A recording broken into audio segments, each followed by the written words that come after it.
Saya Yeli Dionsari akan menjelaskan tentang daya tahan kardiorespirasi. Untuk daya tahan atau endurance itu bisa disebut dengan kondisi seseorang yang bekerja cukup lama tanpa mengalami kelelahan. Untuk daya tahan sendiri atau endurance itu ada dua. Yang pertama adalah daya tahan kardiovaskuler, kemudian yang kedua adalah daya tahan kardiorespirasi. Untuk yang pertama bisa dikatakan daya tahan kardiovaskuler adalah keadaan seseorang atau kondisi seseorang yang melibatkan sistem jantung, kemudian paru-paru, kemudian peredaran darah yang dipergunakan secara efektif dan efisien dalam melibatkan kontraksi otot dengan intensitas tinggi dalam kurun waktu yang cukup lama. Kemudian daya tahan kardiorespirasi. Jadi daya tahan kardiorespirasi sendiri adalah kondisi seseorang yang dapat bekerja cukup lama tanpa mengalami kelelahan yang mengaitkan otot-otot besar atau kontraksi otot-otot besar dalam intensitas tinggi dalam kurun yang waktu cukup lama. Kemudian ada tujuannya daya tahan kardiorespirasi adalah jantung dan paru-paru adalah alat transportasi untuk mengangkut oksigen dan karbon dioksida.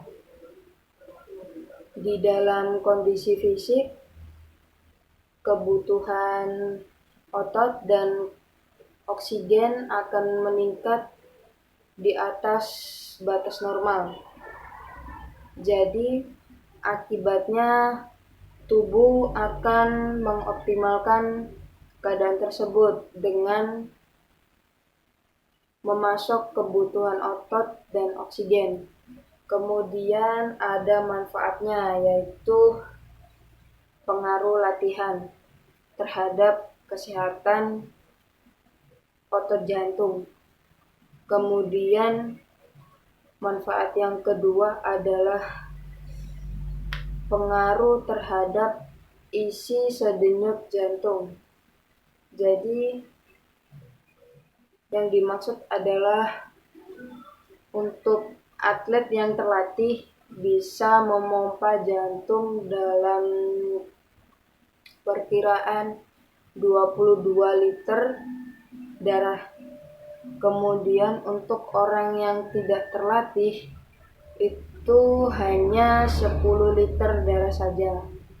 Kemudian manfaat yang ketiga adalah pengaruh terhadap pernapasan. Yang pertama, dada akan terasa melebar, kemudian jumlah pernapasan per detik akan berkurang. Jadi nggak gampang untuk melakukan kegiatan fisik. Untuk orang yang terlatih nggak gampang ngap-ngapan atau nggak gampang capek. Untuk pengaruh terhadap pernapasan yang terakhir adalah peningkatan jumlah kapiler. Kemudian ada manfaat yang keempat, yaitu pengaruh pada sistem otot. Jadi pengaruh dalam sistem otot yang pertama adalah serabut otot jadi lebih tebal dan kuat. Contohnya seperti atlet yang terlatih itu akan tubuhnya kan berasa lebih besar, ototnya dan lebih kuat dan bertambahnya kekuatan otot. Kemudian ukuran otot juga bertambah. Kemudian ada daya tahan otot juga meningkat. Kemudian daya tahan otot meningkat, kemudian ada kekuatan otot juga meningkat. Terus juga ada penambahan jumlah kapiler. Kemudian ada faktor-faktor genetik. Jadi faktor-faktor genetik juga dipengaruhi dengan tipe tubuh, yaitu untuk badan kecil dan agak gendut itu disebut dengan endomorf, yang mempunyai serabut otot merah yang lebih banyak. Kemudian ada tipe yang kedua itu kurus dan tinggi, itu disebut dengan ektomorf. Jadi ektomorf sendiri itu mempunyai serabut otot putih yang lebih banyak yang menempel pada tulang. Kemudian ada faktor umur. Jadi untuk faktor umur sendiri dipengaruhi pada pria dan wanita yang untuk baru pertama kali bisa bertumbuhnya otot atau bertambahnya otot yaitu sekitar umur 12 sampai 20 tahun. Untuk selebihnya, untuk misalkan umur 21 sampai 60-an itu lama-kelamaan saat berjalannya usia akan berkurang sekitar 8 sampai 10%. Kemudian untuk umur 65 tahun itu kekuatan ototnya hanya tersisa sekitar 60 sampai 70%.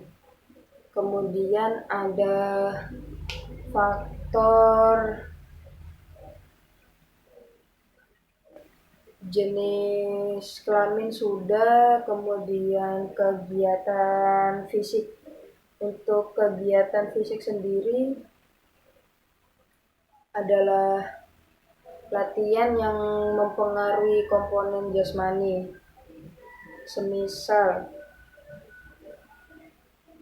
di latihan aerobik atau latihan-latihan yang bisa meningkatkan aerobik tubuh dan membakar lemak tubuh.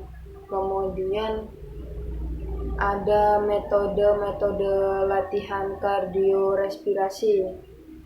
Yang pertama adalah speed play. Jadi speed play sendiri adalah latihan kombinasi yang bermain-main dengan kecepatan. Misal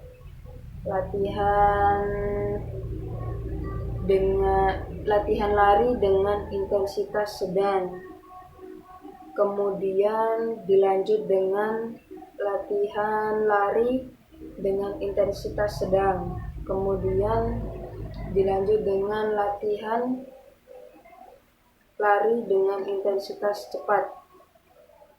Latihan-latihan lari tersebut juga dapat dikombinasikan seperti misal lari dengan intensitas lambat, yaitu perkiraan waktu 3 menit. Kemudian dilanjut dengan lari dengan intensitas sedang sekitar waktu 2 menit. Kemudian dilanjut dengan lari dengan intensitas cepat, yaitu sekitar waktu 1 menit. Kemudian ada bentuk yang kedua yaitu interval training.